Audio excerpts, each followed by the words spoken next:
March 15, 1942.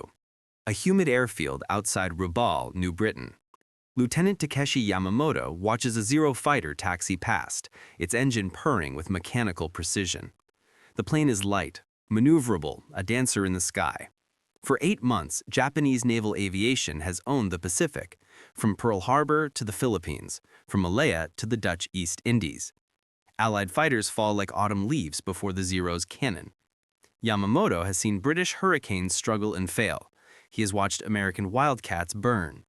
In his logbook, he has recorded 17 kills. The mathematics are simple. Japanese planes turn tighter, climb faster, range farther. The Empire's pilots are the finest in the world, forged through years of combat in China. As he lights a cigarette in a tropical dusk, Yamamoto believes what every man on that airfield believes, that air superiority over the Pacific Islands is Japan's birthright. 2 years later, over the jungles of Bougainville, he would spiral toward the trees and flames, chased down by an aircraft he never saw coming, piloted by a farm boy from Iowa, who had soloed 6 months earlier. The Japanese military doctrine of 1942 prioritized quality over quantity, refinement over brute force. The Mitsubishi A6M-0 embodied this philosophy perfectly. It achieved its legendary agility through radical weight reduction. No armor plating, no self-sealing fuel tanks, minimal armament. The trade-off was acceptable because Japanese strategy assumed short, decisive campaigns. Islands would be taken, perimeters established, and Allied forces would negotiate peace, rather than endure years of costly island hopping. What this doctrine never contemplated was an enemy with the industrial capacity to flood the skies with aircraft and the tactical patience to learn from every defeat. February 1943. The first Vought F4U Corsairs arrive at Henderson Field, Guadalcanal. The Marines call it the bent-wing bird for its inverted gull-wing design. The Japanese call it something else, whistling death, for the sound its engine makes in a dive. At first glance, it seems impossibly large, almost grotesque compared to the elegant Zero. It weighs twice as much. Its 2,000 horsepower Pratt & Whitney engine is bigger than some European cars. But in that weight lies a revelation.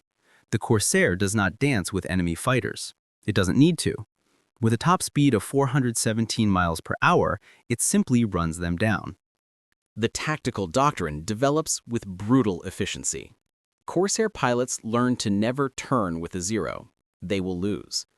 Instead, they climb using their superior power, dive using their superior speed, and extend away using their superior energy retention.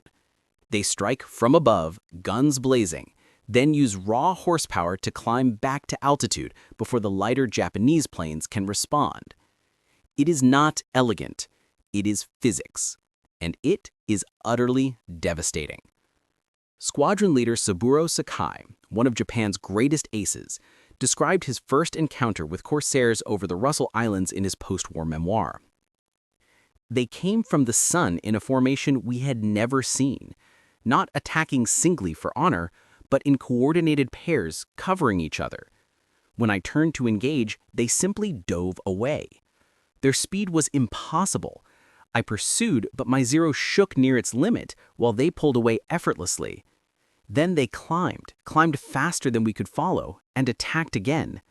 It was not combat. It was execution. The Japanese had optimized for a war of attrition they expected to win. The Zero's range allowed strikes deep into enemy territory. Its agility won dogfights through superior maneuvering. But these advantages assumed numerical parity, or at least a manageable disadvantage. Instead, American factories produced Corsairs at a rate of over 12,000 aircraft during the war, more than the entire Japanese Naval Air Force possessed at its peak. Grumman, Vaunt, Brewster, Goodyear, companies that made cars and tires, now stamped out fighter planes on assembly lines that never stopped. Every Corsair lost over the Pacific was replaced within days. Every Japanese Zero lost represented months of irreplaceable manufacturing capacity and a pilot whose training had taken years. By mid-1943, the pattern was established. American forces would invade an island, Munda, Vella La Vella, Bougainville, Within days, not weeks, Seabees would carve an airstrip from the jungle. Within hours of that strip becoming operational, Corsairs would arrive. Not a handful, dozens. They would establish a combat air patrol over the island, flying in rotating shifts, refueling and rearming with a logistical precision that Japanese commanders found incomprehensible. When Japanese bombers attempted to strike back, they found not scattered defensive fighters, but coordinated squadrons with radar direction, altitude advantage, and unlimited ammunition. The psychological impact was catastrophic. Japanese pilots, trained to believe in the spiritual superiority of the warrior, found themselves hunted by machines that embodied industrial supremacy. The Zero required finesse, skill, years of training. The Corsair required horsepower and aggression. American pilots with 50 hours of combat time could survive against Japanese aces because their aircraft forgave mistakes through sheer performance. The plane's armor shrugged off hits that would doom a Zero. Its 6.50 caliber machine guns, another symbol of American excess, carried 2,400 rounds. A Japanese pilot might have 600. There exists a tactical report from Rabaul dated November 1943 that lists 32 Zeros scrambled to intercept a bomber raid. 18 never returned. American losses, 3 Corsairs. All pilots recovered. The report's final line, translated after the war, reads simply, "Air superiority no longer achievable with available resources." This was not defeatism. It was mathematics. The Corsair itself became a symbol, but the deeper symbol was what it represented. An industrial base so vast that it could afford to build fighters that were overpowered, over-engineered, and over-armed by any rational military standard. While Japanese factories struggled to replace lost Zeros with increasingly inferior models, American production lines were already designing the Corsair's successor. The abundance was not just in numbers, but in capability, in the luxury of building aircraft that prioritized pilot survival over weight savings, that mounted 6 guns instead of 2 because ammunition was never a constraint. By war end, Corsairs had achieved an 11-to-1 kill ratio in the Pacific theater, but the true ratio was never in kills, it was in time. Japanese air power, which had taken a decade to build, was swept from Pacific Island skies in 18 months, not by superior tactics or warrior spirit, but by an economic force that could darken the sky with bent-wing fighters faster than the Empire could train pilots to face them. There is a photograph taken at a captured Japanese airfield on Saipan in 1944. In the foreground, a burned-out Zero sits wingless, a relic.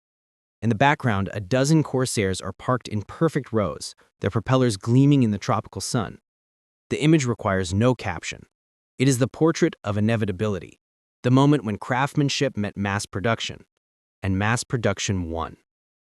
The whistling sound that Japanese soldiers learned to fear was never just an engine.